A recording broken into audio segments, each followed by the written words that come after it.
അപ്പോ പറയാൻ പറ്റൂലാണ്. അപ്പൊ ആ ഭർത്താവിനോട് വിളിച്ച് പറഞ്ഞ വാക്കുകള് പുറത്ത് പറയാൻ പറ്റാത്ത വാക്കുകളാണെങ്കിൽ പണ്ട് കാവ്യമാധവന്റെ ഭർത്താവിനെ വിളിച്ച് ദിലീപ് പറഞ്ഞ പോലുള്ള കാര്യങ്ങളാണോ?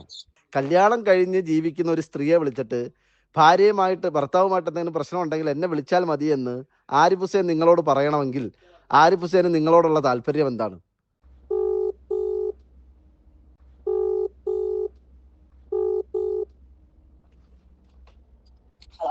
ഹലോ ഹലോ പറഞ്ഞോളൂ. ഞാൻ ഡ്യൂട്ടിയിലാണ്. കസ്റ്റമർ വരികയാണെങ്കിൽ എന്തെങ്കിലും തടസ്സം ഉണ്ടാവുകയാണെങ്കിൽ ഒന്നുകിൽ കട്ട് ചെയ്യും, വലിയ പ്രശ്നമില്ലെങ്കിൽ സംസാരിക്കാം, കുഴപ്പമില്ല. പറഞ്ഞോ. പിന്നെ അത് നിങ്ങള് ഞാനേ പറഞ്ഞില്ലേ വീട്ടുകാര്. അല്ല ഞാനൊരു കാര്യങ്ങൾ എന്താ പറയുക, ഒരു ക്ലാരിറ്റി വേണമല്ലോ. നിങ്ങൾക്ക് ഈ ആരിഫ് ഹുസൈൻ എങ്ങനെയാണ് പരിചയം? ഏത് വർഷമാണ് പരിചയം? അവര് വിവാഹാലോചിച്ചതാ. എങ്ങനെ വിവാഹം ആലോചിച്ചു? നിങ്ങൾ ഒരേ നാട്ടുകാരാണോ? അല്ല, നാട്ടുകാരല്ല, വേറെ നാടല്ല. അത് ഈ മാട്രിമോണി അങ്ങനെ ഒക്കെ ഉണ്ടാവല്ലോ. മാട്രിമോണി വഴി ആലോചന വന്നാണ്. അത് ഇവരെ പ്രശ്നം എന്താന്ന് വെച്ചാല്, ഇവന്റെ ഭാര്യന്റെ സ്വർണ്ണം കിട്ടിയ സ്ഥലം എടുത്തിരുന്നു. സ്ഥലം അപ്പൊ അത് ഇവന്റെ ഗോൾഡ് അല്ല വിറ്റത്, അവളെ ഗോൾഡാ വിറ്റത്. അപ്പോഴ് ഇവരെ ഉമ്മ ഉണ്ടല്ലോ, അപ്പൊ ഇവരെ ഉമ്മന്റെ കുറച്ച് എമൗണ്ട് ഉണ്ടായിരുന്നു. അപ്പൊ റിട്ടയർഡ് ആകുമ്പോ കിട്ടിയത് അതൊന്നും എനിക്ക് അറിയില്ല. അപ്പൊ ഉമ്മന്റെ കുറച്ച് പണം ഇവളെ കുറച്ച് ഇത്ര സ്വർണം വിറ്റിട്ടാണ് ഇവർ ഈ സ്ഥലം എടുക്കുമ്പോൾ അത് ഇവളെ പേരിലാക്കിയിട്ടില്ല. അല്ല, ഈ വിവാഹാലോചന വന്ന സമയത്ത് തന്നെ ഈ സ്വർണത്തിന്റെ കാര്യവും ഗോൾഡിന്റെ കാര്യവും വിറ്റ കാര്യവും സ്ഥലം വാങ്ങിയ കാര്യവും ഒക്കെ നിങ്ങൾക്ക് എങ്ങനെയാ മനസ്സിലായത്? നിങ്ങൾ ഇതൊക്കെ അറിഞ്ഞു? എന്നോട് പറഞ്ഞിരുന്നു. നിങ്ങളോട് ഫോണിൽ പറഞ്ഞോ? അങ്ങനെ ആ ഒരു സാഹചര്യം അങ്ങനെ പ്രതികൂലമായി മാറി അവർ കല്യാണം കഴിച്ച ശേഷം ഇവര് നേരില്ല. അല്ല താത്ത, ഞാൻ പറയുന്നത് ഇതൊക്കെ ഇദ്ദേഹം നിങ്ങളോട് ഫോണിൽ പറഞ്ഞ കാര്യങ്ങളാണോ ഈ ആരിഫ് ഹുസൈൻ? അതെ, എന്നോട് പറഞ്ഞതാ. അപ്പൊ ഇതാ നമുക്ക് ഒരാളുടെ ഭാഗം മാത്രം കേട്ടുകൊണ്ട് അതിനകത്ത് എന്താ സത്യം എന്നുള്ളത് നമുക്ക് വിലയിരുത്താൻ പറ്റില്ലല്ലോ. അദ്ദേഹത്തിന്റെ ഭാര്യയ്ക്കും അദ്ദേഹത്തിന്റെ ഒരു ഭാഗം പറയാൻ കാണുമല്ലോ. അതെ, അവരുടെ ഭാര്യ തന്നെ നിങ്ങൾ പോയി കണ്ട് സംസാരിക്കാറ്. അവർ എത്ര കല്യാണം കഴിച്ചതിന് ശേഷം എത്ര കല്യാണം കഴിച്ചു അതൊന്നും എനിക്കറിയില്ല. ഇയാൾ എപ്പോഴെങ്കിലും ഈ ആരിഫ് ഹുസൈന്റെ ഭാര്യ നിങ്ങളെ കോണ്ടാക്ട് ചെയ്തിട്ടുണ്ടായിരുന്നു? എന്നോട് ഒരു പ്രാവശ്യം സംസാരിച്ചിരുന്നു, പക്ഷെ എനിക്ക് അന്ന് അത് അത്ര ക്ലിയർ അല്ല. എനിക്ക് അന്ന് സംസാരിച്ചിരുന്നു, എന്താ പറഞ്ഞതെന്ന് എനിക്കൊരു ഓർമ്മ കിട്ടുന്നില്ല. ഒരു സംസാരിച്ചിരുന്നു. അല്ല, അന്നേരം ഈ ആരിഫ് ഹുസൈൻ മാട്രിമോണിയിൽ പുനർവിവാഹത്തിന് വേണ്ടിയിട്ടുള്ള പരസ്യം കൊടുത്ത സമയത്ത് ഇയാൾ ശരിക്കും അദ്ദേഹത്തിന്റെ ആദ്യ ഭാര്യയുമായിട്ടുള്ള ഡിവോഴ്സ് നടന്നിരുന്നോ? എന്താ പറയാ, നമ്മള് മഹല്ല് വഴിയും നിയമപരമായും ഒക്കെ ഡിവോഴ്സ് നടന്നിരുന്നോ? ഇല്ല, നടന്നിരുന്നില്ല. ഇവര് സംസാരിച്ചുകൊണ്ട് ഇരിക്കുന്ന ഒരു ടൈമായിരുന്നു. ഇവര് അകന്ന് ജീവിക്കുന്ന ഒരു ടൈമായിരുന്നു അത്. അല്ല, ഞാനൊരു കാര്യം പറയട്ടെ. ഇപ്പം നമ്മൾ ഭാര്യ ഭർത്താക്കന്മാരായി ജീവിക്കുക. ഇപ്പൊ ഞാനും എന്റെ ഭാര്യയും കൂടെ ജീവിക്കുക, അവളുടെ കുറച്ച് സ്വർണ്ണം ഞാൻ എടുത്ത് വിൽക്കുകയോ അതല്ലെങ്കിൽ സാമ്പത്തികമായി ഞങ്ങൾക്കിടയിൽ ഒരു പ്രശ്നം വന്നിരിക്കട്ടെ. പക്ഷെ അത് കാരണം ഒരു വിവാഹമോചനം നടക്കുമോ? എവിടെയെങ്കിലും നടക്കുമോ? ഇൻ കേസ് നമ്മൾ ഗോൾഡ് മാത്രമല്ല അവിടെ ഗോൾഡ് മാത്രമല്ല വിഷയം. നിങ്ങൾ മനസ്സിലാക്കിയ വിഷയം എന്താണ്? വേറെന്തൊക്കെയോ വിഷയം ഉണ്ടായിരുന്നു. അതൊരു ക്ലാരിറ്റി വരുത്തി പറയാമോ എന്താന്നുള്ളത്? അതങ്ങനെ പറയാൻ പാടില്ല. എന്താ വെച്ചാൽ അതൊരു സീക്രട്ട് ആയ ഒരു സംഭവം, അതൊരിക്കലും അത് പുറത്ത് പറയാൻ പറ്റാത്ത ഒരു സംഭവമായിരുന്നു അത്. കാര്യം പറ്റേ. അപ്പൊ നിങ്ങൾക്ക് തിരിഞ്ഞു നോക്കുമ്പോൾ അദ്ദേഹത്തിന്റെ വിവാഹാലോചന വന്നു, ആ വിവാഹം നടന്നില്ല. നടക്കാതെ പോയതിന്റെ പ്രധാനപ്പെട്ട കാരണം എന്തായിരുന്നു? നടക്കാതെ പോയ പ്രധാനപ്പെട്ട കാര്യം ഈ ഒരു കാര്യം എന്ന് വെച്ചാൽ, വിവാഹാലോചന വന്ന കാര്യം ഞാൻ അവരെ ഇവരെ ഫാമിലി ഉൾപ്പെട്ട ഒരാളുകാരോട് പറഞ്ഞപ്പോ പറഞ്ഞു, അവര് തമ്മിൽ ഇങ്ങനെ ശരിയില്ലാത്ത ഞങ്ങൾ അറിഞ്ഞിട്ടില്ല. അവര് ചർച്ച ചെയ്ത് ഇവരെ പിന്നെ രണ്ടാമത്തെ ആദ്യം ഒന്ന് ചർച്ച ചെയ്ത് ഇവരെ ശരിയാക്കി എടുത്തു. പിന്നെ അതിനുശേഷമുള്ള കാര്യം എനിക്ക് അറിയില്ല കേട്ടോ. അവർ പിന്നെ ഒന്നിച്ച് താമസിക്കാൻ തുടങ്ങി. പിന്നെ ശേഷം എനിക്കൊന്നും അറിയില്ല. അപ്പൊ അതിനുശേഷം പിന്നെ നിങ്ങൾ തമ്മിൽ കോൺടാക്ട് ഇല്ല? നിങ്ങൾ ഒരിക്കലും വിളിച്ചിട്ടില്ല? ഇല്ല, ഒരു പ്രാവശ്യം വിളിച്ചിരുന്നു. ഹസ്ബൻഡാ, ഫോണിൽ എനിക്കറിയില്ല. അല്ല, എന്നാലും വിളിച്ചതിന് ഒരു ഉദ്ദേശം കാണുമല്ലോ. സംസാരിച്ച ഞാൻ പിന്നെ അന്ന് പോലും ഞാൻ ചോദിച്ചു എന്താ പറഞ്ഞത്. അപ്പൊ പറഞ്ഞതൊന്നും അങ്ങനെ പറയാൻ പറ്റൂല എന്ന് പറഞ്ഞു. അപ്പൊ ആ ഭർത്താവിനോട് വിളിച്ച് പറഞ്ഞ വാക്കുകൾ പുറത്ത് പറയാൻ പറ്റാത്ത വാക്കുകളാണെങ്കിൽ പണ്ട് കാവ്യമാധവന്റെ ഭർത്താവിനെ വിളിച്ച് ദിലീപ് പറഞ്ഞ പോലുള്ള കാര്യങ്ങളാണോ? എന്താ പറഞ്ഞതെന്ന് അവര് ഹസ്ബൻഡ് പറഞ്ഞ എന്താ അവന് പറഞ്ഞതെന്ന് അത് പറയാൻ പറ്റില്ല. എന്തൊക്കെയാ പറഞ്ഞത്. ചീത്ത വിളിച്ച് തിരിച്ചങ്ങോട്ട് നല്ലൊരു കുറേ ചീത്ത വിളിച്ചു. അത് ചീത്ത നിൽക്കുന്നതാണ് ഞാൻ കേട്ടത്. അപ്പൊ അതാണ് ഞാൻ പറഞ്ഞത്. കല്യാണം കഴിഞ്ഞ കാവ്യമാധവന്റെ ഭർത്താവിനെ വിളിച്ചിട്ട് ഞാൻ കഴിച്ചതിന്റെ വേസ്റ്റ് ആണ് നീ കഴിക്കുന്നതെന്നൊക്കെ പറഞ്ഞ് അദ്ദേഹത്തെ കുറെ അപമാനിക്കുകയും മോശമായി സംസാരിക്കുകയൊക്കെ ചെയ്ത പോലെ ഒരു രീതിയാണോ ഇയാൾ ചെയ്തതെന്നാണ് ഞാൻ ചോദിച്ചത്. അതായത് അപ്പൊ അതാണ്, അതുകൊണ്ടാണ് ഞാൻ പറഞ്ഞത്. അപ്പൊ ഈ പിന്തിരിഞ്ഞു നോക്കുമ്പോ ഈ കല്യാണാലോചന അയാളോട്ടുള്ള കല്യാണം നടക്കാതെ പോയത് ഇപ്പോഴത്തെ അയാളുടെ ഒരു ജീവിത നിലവാരമൊക്കെ വെച്ചിട്ട് അത് ഏറെ ആശ്വാസമായിട്ടല്ലേ നിങ്ങൾക്ക് തോന്നുന്നത്? എനിക്ക് ആശ്വാസമായിട്ടാ തോന്നുന്നു. പക്ഷെ ഹസ്ബൻഡ് പറയും നിനക്ക് കല്യാണം കഴിക്കായിരുന്നല്ലോ, നീ ഫേമസ് ആയല്ലോ, അവിടെ ഇവിടെ അവന്റെ പോസ്റ്റ് വെച്ചിട്ടുണ്ട്, പല സമാജത്തിന് പോസ്റ്റ് വെക്കുമല്ലോ റോഡ് സൈഡില്. അപ്പോഴേ ഞാൻ അതിലെ കൂടി പോകുമ്പോ പറയുന്നത് നിനക്ക് കല്യാണം കഴിക്കായിരുന്നില്ലേ, നല്ല ഫേമസ് ആകാൻ പറ്റില്ല. ഇതൊരു തമാശയായിട്ടാ നമുക്ക് കാണുന്നത്. കാരണം അങ്ങനെ ജീവിച്ച ആളല്ല ആയിരുന്നല്ലോ ഇവന്. ഹാരിഫ് എന്ന് പറയുന്ന അങ്ങനെ ജീവിച്ച ഒരാളല്ല. നല്ല വിദ്യാഭ്യാസം കൊടുത്ത് 5 വർഷം BHS ഒക്കെ പഠിച്ച് വളർന്ന ഒരാള് ഇങ്ങനെ ഈ ഒരു രീതിയിൽ മാറേണ്ട ആളല്ല. വെറും ഒരു പണത്തിന് വേണ്ടി ഇങ്ങനെയും താഴാൻ പാടുണ്ടോ? അതാണ്, അത് സമൂഹം ചിന്തിക്കേണ്ട വിഷയമാണ്. സ്വന്തം ഉമ്മ, ഞാനൊരു കാര്യം പറയാം, സ്വന്തം ഉമ്മ പറഞ്ഞത് പിന്നെ അവനിക്ക് ജന്മം കൊടുത്ത ഈ ഗർഭപാത്രം വലിച്ചു പറിച്ച് കളയാൻ ഒരു അവസരം എനിക്ക് കിട്ടിയതാണ്, ഞാൻ അതിന് വേണ്ടി ശ്രമിച്ചതാണ്, പക്ഷെ എന്റെ ജീവൻ നഷ്ടപ്പെടുമെന്ന് ഭയപ്പെട്ട എന്റെ മകള് എന്നെ അതിൽ നിന്നും പിന്തിരിപ്പിച്ചത് കൊണ്ട് മാത്രമാണ്. അങ്ങനെ ഒരു ഉമ്മ ഒരു മകനെ കുറിച്ച് ചിന്തിക്കണമെങ്കിൽ മക്കളാണ് നമ്മുടെ ഏറ്റവും വലിയ സമ്പത്ത്. പ്രത്യേകിച്ച് നമ്മൾ ഇസ്ലാമിന്റെ കാഴ്ചപ്പാടിൽ സ്വാലിഹായ മക്കള് എന്ന് നമ്മൾ ദ്വാ ചെയ്യും. അല്ല, ഈ മകൻ കല്യാണം കഴിച്ചപ്പോ പിന്നെ ഈ മകന്റെ ഭാര്യന്റെ ഗോൾഡ് എന്തിനാണ് ഈ ഉമ്മയും കൂടി വിറ്റത്? അത് തെറ്റല്ലേ? അല്ല, അതാണ് ഞാൻ പറഞ്ഞത്. അത് അവർക്കിടയിൽ അതിന്റെ സത്യാവസ്ഥ എന്താണെന്നുള്ളത് നമുക്കറിയില്ലല്ലോ. ആരിഫ് ഹുസൈൻ പറഞ്ഞിട്ടാണ് നിങ്ങൾക്ക് ഈ കാര്യങ്ങളൊക്കെ വിശ്വാസം. ആരിഫ് ഹുസൈന്റെ ഉമ്മയോ ആരിഫ് ഹുസൈന്റെ ഭാര്യയോ നിങ്ങളോട് പറഞ്ഞിട്ടുണ്ടോ ഈ വക കാര്യങ്ങൾ? ഇല്ലല്ലോ. അല്ല, ഇപ്പൊ ഞാനും താത്തായും തമ്മിൽ സംസാരിക്കുകയാണ്, എന്റെ കുറെ കാര്യങ്ങൾ ഞാൻ നിങ്ങളോട് പറയുകയാണ്. നിങ്ങളോട് എനിക്കൊരു പ്രത്യേക താല്പര്യം ഉണ്ടെങ്കിൽ നിങ്ങൾക്ക് മുമ്പിൽ ഞാൻ പുണ്യാളനാവാനല്ലേ ശ്രമിക്കുള്ളൂ. ഞാൻ എന്റെ പോസിറ്റീവ് വശങ്ങളെ നിങ്ങളോട് പറയുള്ളൂ. പിന്നീട് നിങ്ങൾ എന്റെ ആളുകളുമായി അന്വേഷിക്കുമ്പോഴേ എന്റെ കറക്റ്റ് ചിത്രം നിങ്ങൾക്ക് കിട്ടുള്ളൂ. അത്യാവശ്യം നമുക്ക് അറിയില്ല. ആ പ്രോപ്പർട്ടി നിങ്ങൾ ആ പ്രോപ്പർട്ടി താത്ത കണ്ടിട്ടുണ്ടോ? അതിന്റെ രജിസ്റ്റർ ചെയ്ത പേപ്പറോ വല്ലോ നിങ്ങൾ കണ്ടിട്ടുണ്ടോ? അല്ല, അത് ഗോൾഡ് കൊടുത്താല് അത് എനിക്ക് തരാന്ന് പറഞ്ഞിരുന്നു കേട്ടോ പലരും. അങ്ങനത്തെ ഒരു വാക്ക് പറഞ്ഞിരുന്നു. അതാണ് ഞാൻ പറഞ്ഞത്. ആ പ്രോപ്പർട്ടി നിലവിൽ ആ പ്രോപ്പർട്ടി ആരിഫ് ഹുസൈന്റെയും ആരിഫ് ഹുസൈന്റെ ഉമ്മയുടെയും പേരിലാണ് എന്ന് തെളിയിക്കുന്ന എന്തെങ്കിലും അയാൾ നിങ്ങളെ കാണിച്ചിട്ടുണ്ടോ? അയാൾ വാക്കാൽ പറഞ്ഞതല്ലേ? അല്ല, വാക്കാലല്ല, എന്നോട് പറഞ്ഞിരുന്നു. അത് രജിസ്റ്റർ ചെയ്തതിന് ശേഷം സ്വർണ്ണം തന്നാ മതി എന്ന് പറഞ്ഞിരുന്നു. ആ ഒരു കാര്യം അങ്ങനെ പറഞ്ഞിരുന്നു. ഞങ്ങൾ എന്തായാലും മണ്ടന്മാരല്ലല്ലോ. ഇവര് ഇവനെ കുറച്ച് പണം ഉണ്ടാക്കണം എന്നുള്ളൊരു ചിന്ത അപ്പോഴും ഉണ്ടായിരുന്നു. നിങ്ങളുമായിട്ടുള്ള വിവാഹാലോചന വന്ന സമയത്ത് സ്ത്രീകളെ കുറിച്ചുള്ള അയാളുടെ കാഴ്ചപ്പാട് എന്തായിരുന്നു? നിങ്ങൾ പറഞ്ഞല്ലോ ഒരു അടിമയെ പോലെ കാണുന്ന മനോഭാവമാണ് അയാൾക്കെന്ന്. അങ്ങനെ തോന്നാനുള്ള കാരണം അത് പാവപ്പെട്ട ഫാമിലിയിൽ നിന്ന് കല്യാണം കഴിച്ചാൽ, അതുപോലെ വിദ്യാഭ്യാസം ഇല്ലാത്ത ആളെ കല്യാണം കഴിച്ചാൽ, അല്ലെങ്കിൽ വിദ്യാഭ്യാസം അങ്ങനെ കല്യാണം കഴിച്ചാൽ ചവിട്ടി മരിക്കാമായിരുന്നു എന്ന് പറഞ്ഞു. ചവിട്ടി ഇറക്കാമായിരുന്നു. അതായത് ഈ ആദ്യ ഭാര്യയുമായിട്ടുള്ള പ്രശ്നങ്ങളുടെ പശ്ചാത്തലത്തിൽ മൂപ്പര് പറഞ്ഞു എന്റെ ഭാര്യ ഒരു സാമ്പത്തികം ഇല്ലാത്തവളോ അല്ലെങ്കിൽ വിദ്യാഭ്യാസം ഇല്ലാത്തവളോ ആയിരുന്നെങ്കിൽ അവളെ എപ്പോഴേ ചവിട്ടി പുറത്താക്കാമായിരുന്നു എന്നല്ലേ? ചവിട്ടി പുറത്താക്കാമായിരുന്നു എന്നല്ല, ചവിട്ടി ഇറക്കാമായിരുന്നു, ചവിട്ടി മെതിക്കാമായിരുന്നു. അതായത് പിന്നെ എന്താ പറയാ, നമ്മളെ ഭർത്താവിന്റെ ലോകം ഒരു അടിമയെ പോലെ കാണാമായിരുന്നു. ആ ആളാണ് ഇപ്പൊ വന്നിരുന്നുകൊണ്ട് ഇസ്ലാമില് സ്ത്രീകളെ അടിമകളായിട്ടാണ് കാണുന്നത്, സ്ത്രീകൾക്ക് ഇസ്ലാമിൽ ഒരു സ്ഥാനം ഇല്ല എന്ന് പറയുന്നത് ആ ആളാണ് ഇപ്പൊ. നോക്കാം, വിരോധാഭാസം നോക്ക്. അതെ, പാവപ്പെട്ട അതായിരിക്കും. അതിനുശേഷം പാവപ്പെട്ട ഫാമിലിന്ന് കല്യാണം കഴിച്ച് അന്ന് ഒരു അപ്പൊ അതിനുശേഷം ഒരു പാവപ്പെട്ട ഫാമിലിയിൽ കല്യാണം കഴിച്ചോ?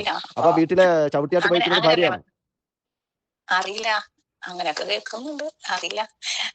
വേലക്കാരി இருந்தாലും നീ മോഹമില്ലേ? അങ്ങനെയുള്ള ഒരു മനോഭാവം അയാൾക്കുണ്ടോന്ന് എനിക്ക് തോന്നുന്നില്ല. കാരണം അയാളുടെ മനസ്സിൽ നിന്ന് ആദ്യമേ പുറത്ത് വന്നല്ലോ, അയാളുടെ ഉള്ളിൽ എന്താന്നുള്ളതെന്ന് ഓൾറെഡി പുറത്ത് വന്നു. ആദിലാനൂറ വിഷയം എന്താന്ന് വെച്ചാൽ, ആദിലാനൂറയെ ആ വീട്ടിൽ കൊണ്ടുവന്ന് പിന്നെ താമസിപ്പിച്ചു. അപ്പോൾ അവരുടെ ഉമ്മ, ആരിഫ് ഹുസൈന്റെ ഉമ്മ ആ പെൺകുട്ടികളോട് പറഞ്ഞു, മോളെ നിങ്ങൾ എൻ്റെ വീട്ടിലേക്ക് ഒരു അതിഥി വരുമ്പോൾ അവരെ നന്നായി സ്വീകരിക്കണം എന്ന് എനിക്ക് നന്നായിട്ട് അറിയാം. അത് ആദിത്യ മര്യാദ, ഞാനൊരു ടീച്ചറാണ്, ഒരുപാട് കുട്ടികളെ പഠിപ്പിച്ച ടീച്ചറാണ്. അതുകൊണ്ട് നിങ്ങളെ ഈ സാഹചര്യത്തിൽ എനിക്ക് സ്വീകരിക്കാൻ കഴിയില്ല. അതിൻ്റെ കാരണം എൻ്റെ മകനാണ്. പിന്നെ ചായ കൊടുത്ത് അവരെ അവിടുന്ന് ഇറക്കി വിട്ടു. ഉമ്മ ഇറക്കി വിടേണ്ട സാഹചര്യം മകനാണ്. സ്വന്തം മാതാപിതാക്കളോടുള്ള കടമ പാലിക്കാത്ത ഒരു മകൻ സമൂഹത്തിൽ സ്വാതന്ത്ര്യബോധത്തോടു കൂടി ജീവിക്കണമെന്ന് ആഗ്രഹിക്കുന്നവർക്ക് അഭയം കൊടുക്കുന്നതൊക്കെ നല്ലത് തന്നെയാണ്. പക്ഷേ അതിനുള്ള സാഹചര്യം, അതിനുള്ള യോഗ്യതയോ എൻ്റെ മകനില്ല എന്ന് പറഞ്ഞുകൊണ്ടാണ് ആ കുട്ടികളെ അവിടുത്തെ അവരുമ്മ സന്തോഷത്തോടു കൂടി പറഞ്ഞു വിട്ടു. പിന്നീട് എന്റെ ഭാര്യ പറഞ്ഞിരിക്കുന്ന എപ്പോഴും 24 മണിക്കൂർ ഇവനെ റൂമിൽ അടച്ചിട്ട് തന്നെയാണ്. ഗൂഢാലോചനയായിരിക്കും. അതെന്താ? അല്ല, എന്റെ ഫസ്റ്റ് ഭാര്യ നിലവിലിരിക്കുമ്പോൾ എപ്പോഴും നോക്കിയാലും റൂമിൽ അടച്ചിട്ടിട്ട് എപ്പോഴും നോക്കിയാലും കമ്പ്യൂട്ടറിന്റെ മുൻപിലാണ് എന്നാ പറഞ്ഞത്. കാരണം എന്താണെന്നും പറഞ്ഞില്ല, എന്ത് ചെകയാണെന്നൊന്നും പറഞ്ഞില്ല. അത് എന്തോ ഒരു കാര്യത്തിൽ അഡിക്റ്റ് ആണെന്ന് പറഞ്ഞു. എന്തോ ഒരു കാര്യം, അതെന്താണെന്ന് പറഞ്ഞില്ലേ? അത് പുറത്ത് പറയാലോ, പറയൂ. ഹലോ, ഇടയ്ക്ക് മുറിഞ്ഞു പോയി. ഒരുപാട് ആളുകളുമായി ചാറ്റ് ചെയ്യുന്നോ? അത് സ്ത്രീകളാണോ അതോ പുരുഷന്മാരാണോ അതോ? സ്ത്രീകൾ. അത് ശരി.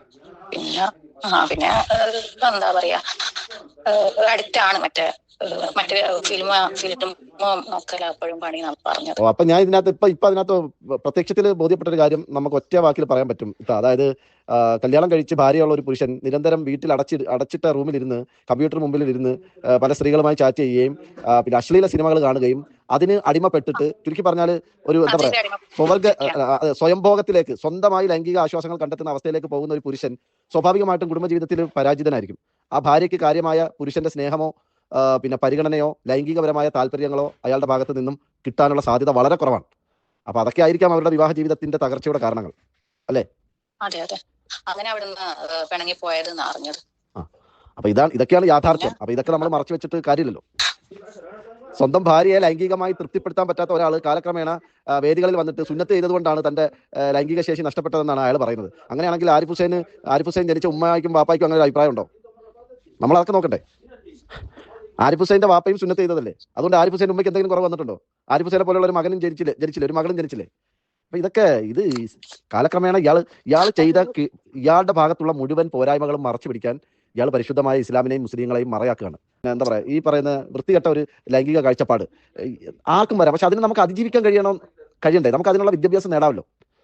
അപ്പൊ ഈ രീതിയിലുള്ള ഒരു മോശമായ കാഴ്ചപ്പാടിലേക്ക് പോകാതിരിക്കാൻ വേണ്ട വിദ്യാഭ്യാസം നമുക്കുണ്ടല്ലോ. ഞാൻ ഈ ചെയ്യുന്നത് ശരിയല്ല, എനിക്കൊരു ഭാര്യയുണ്ട്, ഒരു കുടുംബമുണ്ട്, ഞാനിങ്ങനെ അടച്ചിട്ട റൂമിൽ ഇരുന്നു കൊണ്ട് നിരന്തരം സെക്സ് വീഡിയോസുകൾ കണ്ടാൽ അതിന്റെ ലൈഫിനെ ബാധിക്കും എന്ന് ഞാൻ ചിന്തിച്ചാൽ എനിക്ക് അതിൽ നിന്ന് ഉണരാം, അതിൽ പുറത്ത് വരാം. ഇവരെ നാടൊക്കെ തൃശ്ശൂരായിരുന്നല്ലോ, അപ്പൊ അവരുടെ ഫാമിലീസ് മുഴുവൻ അവിടെ ആയിരുന്നു, ഇവിടെ അല്ലായിരുന്നു. അപ്പൊ ഇവര് ചിലപ്പോ ഒറ്റപ്പെട്ട് ജീവിതം ആയിപ്പോയിട്ടുണ്ടാകും ഇവർക്ക്. ഇത്തരം കാര്യങ്ങൾ പറഞ്ഞതിൽ നിന്ന് ഒരു കാര്യം വ്യക്തമാണ്. ആരിഫ് ഹുസൈൻ ചെറുപ്പകാലത്ത് തന്നെ പിന്നെ മാതാപിതാക്കൾ കോഴിക്കോട്, തൃശ്ശൂരുകാരായ മാതാപിതാക്കൾക്ക് കോഴിക്കോട് ജോലിയായി അവർ അവിടെ ജോലി ചെയ്ത് ജീവിക്കുമ്പോൾ മകനായ ആരിഫ് ഹുസൈൻ കൂടുതൽ സമയവും വീട്ടിലായതുകൊണ്ട് തന്നെ അദ്ദേഹം കമ്പ്യൂട്ടറിന് മുന്നിലിരുന്ന് പിന്നെ ഇന്റർനെറ്റിന് അടിമയായി നിരന്തരം സെക്സ് വീഡിയോസുകൾ കാണുകയും അതിലൂടെ അത്തരം ചാറ്റുകൾ പല വിദേശത്തുള്ള പലരും ഒക്കെ ആയിട്ട് ചാറ്റുകളൊക്കെ ചെയ്ത് ആ രീതിയിൽ ഒരു ലൈഫാണ് ഇയാൾക്ക് ഉണ്ടായത്. അങ്ങനെ ഇരിക്കുകയാണ് അയാളുടെ ഭാര്യ അയാളുടെ ജീവിതത്തിലേക്ക് കടന്നു വരുന്നത്. അപ്പൊ സ്വാഭാവികമായിട്ടും പിന്നെ ഒരു മോശമായ ബ്ലൂ ഫിലിം ഒക്കെ കണ്ട് അതിന് അടിമയായി പോയ ഒരാൾ, നിരന്തരം സ്വയംഭോഗം ചെയ്യുന്ന ഒരാൾ, അങ്ങനെ ലൈംഗിക താല്പര്യവും സന്തോഷം കണ്ടെത്തുന്ന ഒരാളുടെ ഭാര്യയായി വരുമ്പോൾ തീർച്ചയായും അവരുടെ ജീവിതത്തിൽ പ്രശ്നങ്ങൾ ഉണ്ടാവും. ആ പ്രശ്നങ്ങളാണ് ഇതിന്റെ എല്ലാം മൂല കാരണം എന്നാണ് നമുക്കിപ്പോൾ മനസ്സിലാവുന്നത്. അന്നൊക്കെ ചാറ്റ് എന്ന് പറയുന്നത് ട്വിറ്ററോ അതിനു മുമ്പ് വേറെ എന്തൊക്കെയോ ഓർക്കൂട്ടോ അതൊക്കെ ഉണ്ടായിരുന്നല്ലോ, മുൻപതായിരുന്നല്ലോ. അങ്ങനെ തന്നെ ഇങ്ങനെ ആയത് എന്ന് പറയാം. അപ്പൊ തിരിഞ്ഞു നോക്കുമ്പോ താത്താക്ക് വലിയൊരു ആശ്വാസമുണ്ട്, ചെറുതല്ലാത്തൊരു ആശ്വാസമുണ്ട്. ഞാൻ വലിയൊരു അപകടത്തിൽ നിന്ന് രക്ഷപ്പെട്ടതിന്റെ ഒരു നെടുവീർപ്പുണ്ട് നിങ്ങൾക്ക്, അല്ലെ? ഇപ്പോ ഒരു കാര്യം ഞാൻ പറയാം. ഇത്തരത്ത് ഇപ്പോൾ മുമ്പ് ഒരു പിന്നെ പാലക്കാട് ജില്ലയിൽ നിന്നുള്ള ഒരു യൂട്യൂബർ അദ്ദേഹം ഒരു വീഡിയോ ചെയ്തത് ആരിഫ് ഹുസൈനും അദ്ദേഹത്തിന്റെ ഭാര്യയും തമ്മിൽ പിരിയാനുള്ള കാരണം, അയാളുടെ കുടുംബജീവിതം തകരാനുള്ള കാരണം, ആരിഫ് ഹുസൈന്റെ ഭാര്യ സാധാരണ പോലെ അവരുടെ വീട്ടിലേക്ക് വിരുന്നിന് പോയി. അപ്പം വിരുന്നിന് പോയ ഭാര്യ എന്തോ ഒരു സാധനം മറന്നത് തിരിച്ചെടുക്കാൻ വീട്ടിലേക്ക് മടങ്ങി വന്ന സമയത്ത് ആരിഫ് ഹുസൈൻ ലൈംഗിക ഉദ്ദേശത്തോടു കൂടി തന്റെ കാമപൂർത്തീകരണം ലക്ഷ്യം വെച്ചുകൊണ്ട് സ്വന്തം മാതാവിനെ കയറി പിടിക്കുന്നു. മാതാവ് അവനിൽ നിന്നും കുതറി മാറാൻ ശ്രമിക്കുന്നു. അതിനിടയിൽ മാതാവിനെ പിടിച്ചു വലിക്കുന്നു.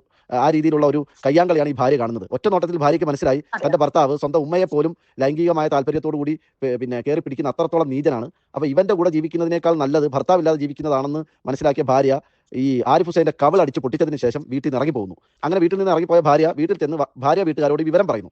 അവിടുന്ന് ഒരു വണ്ടി നിറയെ ആളുകൾ വന്ന് ആരിഫിനെ അവന്റെ വീട്ടിലെ അടുക്കളയിലിട്ട് 4 ആയി ചവിട്ടിക്കൂട്ടി ആ വിവാഹ ജീവിതം അവസാനിപ്പിക്കുന്നു. ഇതാണ് സോഷ്യൽ മീഡിയയിൽ ഒരു യൂട്യൂബർ പങ്കുവെച്ചത്. അപ്പൊ ഈ വിവരം സത്യമാണോ എന്നറിയാൻ ഞാൻ ആരിഫ് ഹുസൈന്റെ ഏകദേശം ഒരു 3-4 മാസം മുമ്പ്, അപ്പൊ ഈ വിഷയം സത്യമാണോ എന്നറിയാൻ ഞാൻ ആരിഫ് ഹുസൈന്റെ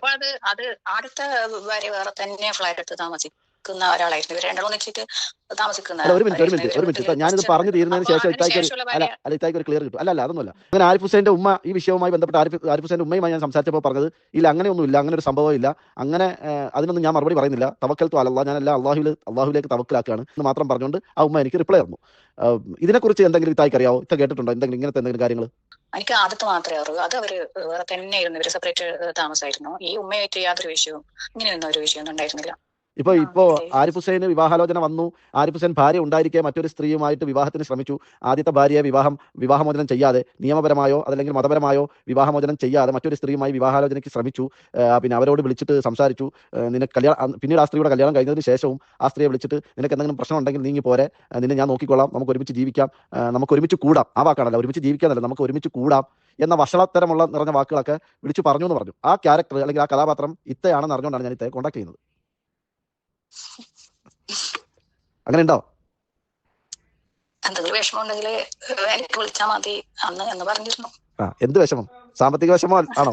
അതോ ഹസ്ബൻഡായിട്ട് എന്തെങ്കിലും പ്രശ്നം ഉണ്ടെങ്കിൽ എന്നെ വിളിച്ചാൽ മതി എന്ന് അല്ല, പറഞ്ഞു. ഹസ്ബൻഡുമായിട്ട് എന്തെങ്കിലും ഒരു പ്രശ്നം ഉണ്ടെങ്കിൽ നമ്മൾ സാധാരണ ആരെയാണ് വിളിക്കേണ്ടത്? ഒന്നെങ്കിൽ നമ്മുടെ ബന്ധുക്കളെ, അല്ലെങ്കിൽ നമ്മളുടെ പിന്നെ മഹലിലെ കമ്മിറ്റിക്കാരെ, അങ്ങനെയൊക്കെ വിളിച്ചിട്ടല്ലേ? അല്ല, ആരിഫ് ഹുസൈനെ വിളിക്കുന്നത് എന്തിനാണ്? ആരിഫ് ഹുസൈൻ സംസ്ഥാന പിന്നെ വനിതാവകാശ കമ്മീഷന്റെ പ്രസിഡന്റ് ആണോ? അല്ല, അന്നേരം തന്നെ മനസ്സിലായല്ലോ ആരിഫ് ഹുസൈൻ ആദ്യ ഭാര്യ പറഞ്ഞത് എത്ര സത്യമാണെന്ന്. കല്യാണം കഴിഞ്ഞ് ജീവിക്കുന്ന ഒരു സ്ത്രീയെ വിളിച്ചിട്ട് ഭർത്താവുമായിട്ട് എന്തെങ്കിലും പ്രശ്നം ഉണ്ടെങ്കിൽ എന്നെ വിളിച്ചാൽ മതിയെന്ന് ആരിഫ് ഹുസൈൻ നിങ്ങളോട് പറയണമെങ്കിൽ ആരിഫ് ഹുസൈൻ നിങ്ങളോടുള്ള താല്പര്യം എന്താണ്? ഇത് തന്നെയാണ് അദ്ദേഹത്തിന്റെ ഭാര്യയും പറഞ്ഞത്. ആരിഫ് ഹുസൈൻ കല്യാണം കഴിച്ച് ഭാര്യയായിട്ടും വീട്ടിൽ കഥ കടച്ചിരുന്ന് വാതിലടച്ചിരുന്ന് കമ്പ്യൂട്ടറിന് മുമ്പിൽ ഇരുന്ന് പല സ്ത്രീകളുമായി ചാറ്റിങ്ങിലാണെന്ന് അവരുടെ ഭാര്യ പറഞ്ഞത് സത്യമാണെന്ന് തെളിഞ്ഞില്ലേ? കാരണം നിങ്ങൾ അതിന്റെ സാക്ഷിയാണ്. വിവാഹം കഴിഞ്ഞ് ജീവിക്കുന്ന നിങ്ങളെ വിളിച്ചിട്ട് പറയാണ് ഭർത്താവുമായിട്ട് എന്തെങ്കിലും പ്രശ്നം ഉണ്ടെങ്കിൽ എന്നെ വിളിച്ചാൽ മതിയെന്ന്. എന്ന് വെച്ചാൽ ഭർത്താവിൽ നിന്ന് കിട്ടാത്തത് ഞാൻ തരാമെന്നാണ് ആ പറഞ്ഞതിന്റെ അർത്ഥം അല്ലേ? നമ്മളൊക്കെ ചോറ് കഴിക്കുന്ന ആളുകളല്ലേ, നമുക്ക് കാര്യങ്ങൾ മനസ്സിലാവില്ലേ? അപ്പൊ ഇയാൾ എത്ര നികൃഷ്ടനാണ് എന്ന് ആലോചിച്ച് നോക്കൂ. അപ്പൊ കല്യാണം കഴിഞ്ഞ് ജീവിക്കുന്ന സ്ത്രീകളെ, അതല്ലെങ്കിൽ ഭർത്താവുമായി പ്രശ്നമുള്ള സ്ത്രീകളെ പ്രത്യേകം ലക്ഷ്യം വെക്കുന്ന ഒരു ക്യാരക്ടറാണോ ഇയാൾ? ചിന്തിക്കേണ്ടിയിരിക്കുന്നു. അതാണ് ഞാൻ പറഞ്ഞത്, കാവ്യമാധവന്റെ ഭർത്താവിനെ വിളിച്ച് ദിലീപ് ഭീഷണിപ്പെടുത്തി എന്ന് പറഞ്ഞില്ലേ? അതാണ് നിങ്ങളുടെ ഭർത്താവിനോട് അയാൾ ചെയ്തത്. അത് കല്യാണം കഴിഞ്ഞ സ്ത്രീകളെ മാത്രമല്ല, വീട്ടില് പ്രേമയായിട്ട് പ്രശ്നത്തിലിരിക്കുന്ന പെൺകുട്ടിയെ വിളിച്ച് സംരക്ഷിക്കുന്നുണ്ടല്ലോ. അതെ അതെ, വളരെ വളരെ മനസ്സിലായില്ലേ? പറഞ്ഞു. ഭർത്താവായിട്ട് പ്രശ്നത്തിൽ ഇരിക്കുന്ന സ്ത്രീകളെ മാത്രമല്ലല്ലോ വിളിക്കുന്നത്. വേറെ ഏതെങ്കിലും സ്ത്രീകളെ വിളിച്ചിട്ടുണ്ടോ? വീട്ടുകാരായിട്ട് വിഷമത്തിലും പ്രശ്നത്തിൽ ഇരിക്കുന്ന പെൺകുട്ടികളെയും ഇവര് വിളിച്ച് സംരക്ഷിക്കുന്നുണ്ടല്ലോ. അതെ അതെ, ആ സംരക്ഷണം. അത് അതിനെയാണ് അവര് സ്ത്രീ സംരക്ഷണം എന്ന് പറയുന്നത്. ഓ, ഇപ്പൊ ക്ലിയർ ആയി. അതായത് സ്ത്രീ സംരക്ഷണം എന്നതുകൊണ്ട് ഉദ്ദേശിക്കുന്നത് ഭർത്താവുമായി പ്രശ്നങ്ങളുള്ള സ്ത്രീകളെയും വീട്ടുകാരുമായിട്ട് പ്രശ്നങ്ങളുള്ള സ്ത്രീകളെ പ്രത്യേകമായി സംരക്ഷിക്കുക. കൂടുതലായിട്ട് അവരുടെ ഇടയിൽ വിള്ളലുണ്ടാക്കി ഒരിക്കലും അടുക്കാൻ പറ്റാത്ത വിധത്തിൽ അകൽച്ചയുണ്ടാക്കി എല്ലാ സ്ത്രീകളെയും സംരക്ഷിക്കുക. അതെ അതെ, സംഭവം എന്താ പറയല് ഇപ്പം ഇവര് പറഞ്ഞത് നബി ഒരുപാട് പെൺകുട്ടികളെ എന്താ പറയല് കുറെ ഭാര്യമാരുണ്ട് എന്നല്ലേ പുസ്തകത്തിൽ പറയുന്ന ആരിഫ്. അത് ഓരോ എന്താ പറയല് വിധവകളായ സ്ത്രീകളെ കല്യാണം കഴിച്ചത്. യുദ്ധത്തിൽ കൂടി ഒരു ഭർത്താവ് ഷഹീദായ അങ്ങനെയുള്ളവരെ കല്യാണിച്ച് സംരക്ഷിക്കുക ചെയ്തത്. ഇത് അങ്ങനെയല്ലല്ലോ.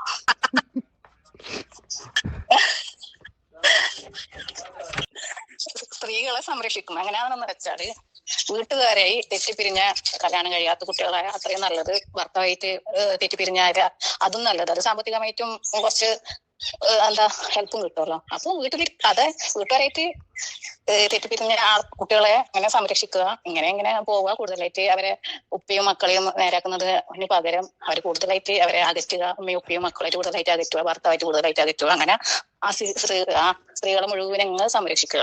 അതായത് ഒരു പ്രത്യേക തരം സംരക്ഷണം. അതെ അതെ, അവര് ഈ പറയുന്ന സ്ത്രീകളൊക്കെ ആകാശത്ത് പൊട്ടി മുളച്ചത്. അവർക്ക് ഉപ്പയില്ല, ഉമ്മയില്ല, സഹോദരന്മാരില്ല, റിലേറ്റീവ്സ് ഇല്ല. ഇങ്ങനെ ഒന്നുകിൽ ഭൂമിയിൽ നിന്ന് പുറത്തേക്ക് വിത്തിട്ട് മുളച്ച സ്ത്രീകള്.